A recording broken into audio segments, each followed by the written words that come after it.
Two cousins are going to prison for luring a man to a hotel room on the Las Vegas Strip and shooting him. I have the chilling details out of the Silver State. This is a Law and Crime legal alert. Did you know that children are being diagnosed with serious conditions like type 2 diabetes and non-alcoholic fatty liver disease, and research is potentially linking ultra-processed foods to these outcomes? Morgan & Morgan is stepping in to fight to hold food companies accountable.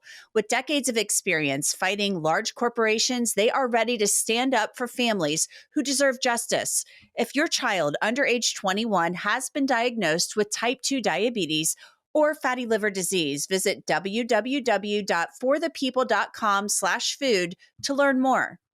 Welcome to Crime Fix. I'm Anjanette Levy. This case sounds like an awful plot out of a TV show or a scene from a movie. It's absolutely devastating. Brian Altamirano Solano came to the United States from Nicaragua. He was looking for a better life. He lived in Las Vegas, and sadly, it's where his life ended one evening in May of 2023. It was May 17th when Brian Altamirano Solano met two women at a hotel on the Las Vegas Strip. Surveillance footage showed Altamirano Solano with a bag across his chest. He was walking through the hallway, arm in arm, with one woman on each arm. They went to a room at Caesar's Palace. 15 minutes later, the women were running away from the room down the hall. When Altamirano Solano didn't check out of the hotel hours later, a housekeeper found him. He had been shot. Las Vegas Metro Police found an Instagram post showing Ariana Taylor and Erica Covington wearing the same clothes as the women in the video with Altamirano Solano when he was walking to his room. Police also said a cartridge casing in Altamirano Solano's hotel room was matched to Taylor's gun from another incident.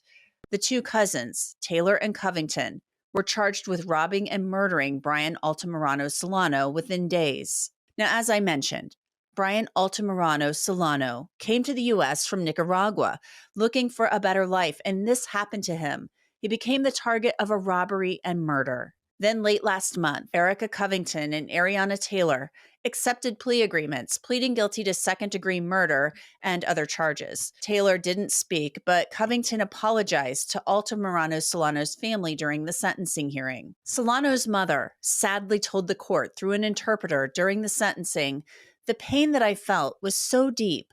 I felt like I lost my son. Why? Why my son?" Altamirano Solano's father said it wasn't enough just taking his belongings. They had to kill him. "I ask for justice for my son." Both Erica Covington and Ariana Taylor have been sentenced to 10 to 25 years in prison. They will be eligible for parole after serving 10 years behind bars. I want to bring in Melba Pearson. She is a former prosecutor who prosecuted cases in Florida. I know this is a Nevada case, Melba, but this is a pretty clear-cut case, it seems to me. These two cousins have entered into a plea agreement, pleading guilty to second-degree murder. They will be eligible for parole after serving 10 years. Is that surprising to you? It seems like a pretty heinous crime, what happened. So for them to be eligible for release after serving just 10 years, what are your thoughts on that?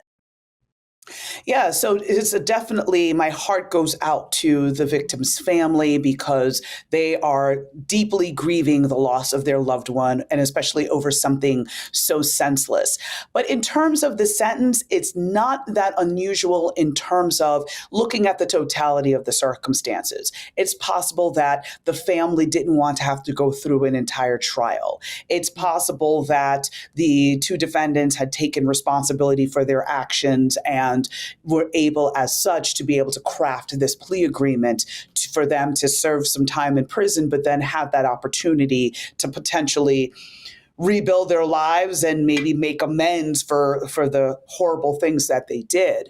But the key is just because you're eligible for release after 10 years does not mean you will be released in 10 years. So part of the things that the parole board or whoever the body is in Nevada that is going to be deciding whether or not these two women should be released will be looking at things like, number one, during the time they were incarcerated, did they get an education. So there are GED programs available in many prisons, as well as the ability to get an associate's degree or something like that. Did they try to further their education?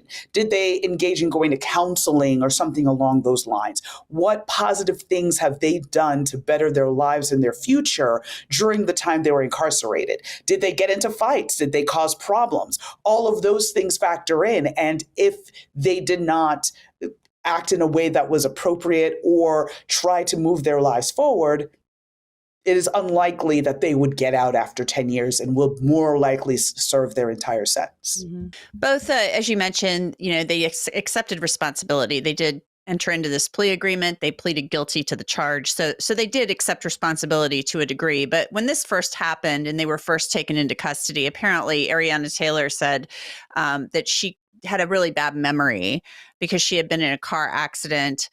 Erica Covington, her cousin, had said, yeah, we met the guy down by the valet, but had trouble communicating with him. And then she kind of lawyered up, which is her right. But the evidence in this case, I want to talk about the evidence in this case. I mean, it was pretty, it was pretty good evidence. I mean, they have surveillance video of the two cousins, Erica Covington and Ariana Taylor, walking arm in arm with Brian Altamirano Solano up to the hotel room. They then, and through other parts of the hotel, and they have them running, bolting out of the room 15 minutes later out of the hotel room. I mean, it's not often, I don't think, that you have a case, Melba. You probably would love to have had evidence like that in all of your cases. I mean, it seems to me like very high risk behavior that these two young women engaged in, doing this, luring this man to the hotel room, going up there with him, shooting him, and dashing out of there. And they had all of this video evidence where it put them with him in the room, and then they matched up the clothing with the Instagram video that one of them had posted. Yes, there was definitely some solid evidence, and you are absolutely right, Anjanette. There were many a case in my career as a prosecutor that I wished I had surveillance video, or that the surveillance video was actually clear and not furry, and you're trying to lead the jury along. Like, if you squint this way, you can see, and it's horrible when you're in those situations, because again, you want to have that best evidence for the jury to understand very clearly, point by point, as to what happened. But again, part of the evidence in this also included explicit videos of sexual activities that may have occurred in that room. And that could be incredibly embarrassing to the family as well. I mean, granted, we're talking consenting adults, but again, you're talking about someone who has lost their life as a result of a murder. And then to sort of have these very intimate moments being shown to a courtroom of strangers could have been a lot for the family to have to endure and deal with. So it is possible that in order to preserve the dignity of the victim's name, that they didn't want to have all of these videos and all of this discussion around what he may or may not have been doing that night to really enter the public discourse and just focus on his loss and his memory. Yeah, and the family of Brian Altamirano Solano, I mean, they are just, this may bring one chapter to a close, but they will never get over this. It's just so sad. And listening to what his mother had to say via the translator, I mean, she was saying, "Why, my son? Why?" I mean, it's just absolutely heartbreaking. Along with the video evidence, which is probably, to me, just the best evidence in this case, along with some of the denials made by the two cousins when they were first interviewed, because I feel like sometimes denials can make you look worse than a straight admission. But they said that they also recovered one of the cartridge casings in the hotel room. And that cartridge casing, the police were able to match to Ariana Taylor's handgun from another prior incident. So that was pretty good kind of corroborating evidence as well. I still say, in my opinion, the video evidence is the best evidence. But when you have that cartridge casing evidence as well, I mean, that's really good evidence too. Absolutely, absolutely. And, there was some discussion as to whether or not who actually pulled the trigger and Right. who actually was the person that had ended this victim's life.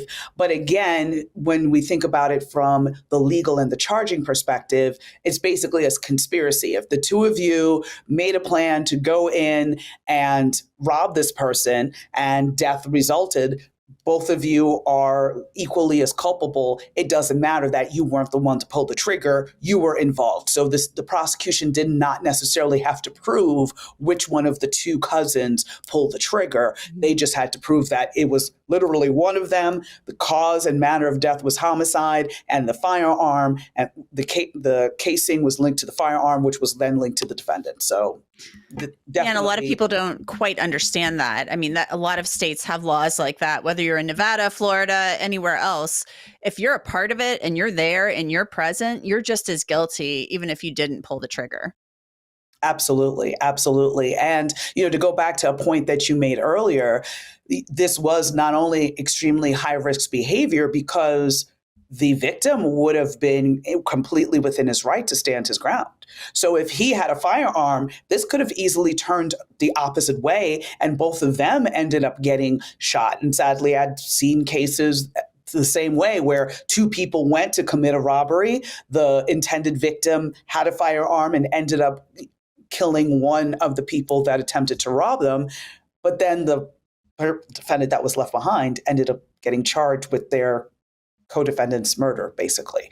Because again, you went into the situation looking to commit a robbery, a death resulted, you still end up getting held accountable. So this could have gone in so many different directions, but no matter how you cut it, it was going to end as a tragedy. And for what? I mean, the victim's father said it perfectly. Not only did they rob my son, that was not enough for them. They had to take his life as well. And that was just incredibly heartbreaking. Yeah, and one of the cousins' mothers had posted on Facebook kind of defending her daughter, saying basically, you don't know what happened. You don't really know what happened in that room. And his wallet was still with him. She's claiming he still had his wallet with $1,500 in it at the hotel room and that they just got away with the bag. So, Melba, I mean, that to me is just almost, it makes it even more sad if they took off with a bag and it has nothing of value in it and the $1,500. I mean, it's just heartbreaking. It doesn't make it any better or worse, but it's just awful to me that even if the $1,500 in the wallet is remaining in the room, it's even more senseless to me in some ways. Absolutely. And she's absolutely right. We don't know what happened in that room, but we do know several things. Number one, the victim went into that room and never came back out alive and wasn't discovered till 8 hours later by, a poor housekeeping person just walked in, and to that horror of seeing someone deceased in the hotel room. That's the last thing you expect when you go to work in the morning. So you have the trauma of not only the family losing their loved one, but of all the other people that were involved in the situation and had to be witnesses to something so horrible. And, we also know that the last people who saw him alive were these two women. And so they're in possession of stolen items from him. They're in possession of the gun, or at least the gun is tied back to them. So the family of the defendant knows the facts. They're seeing what's publicly available. Now's not the time to try and double down and defend those actions. It's to at least show grace to the family that has lost a loved one and let the justice system take its course. Yeah, it's a heartbreaking case, just absolutely heartbreaking. And Brian Altamirano Solanos should still be here. And my heart goes out to his family. And these young women could be in prison for up to 25 years. Melba Pearson, thank you so much for joining me. I really appreciate it. Thank you so much for having me. And that's it for this episode of Crime Fix. I'm Anjanette Levy. Thanks so much for being with me. I'll see you back here next time.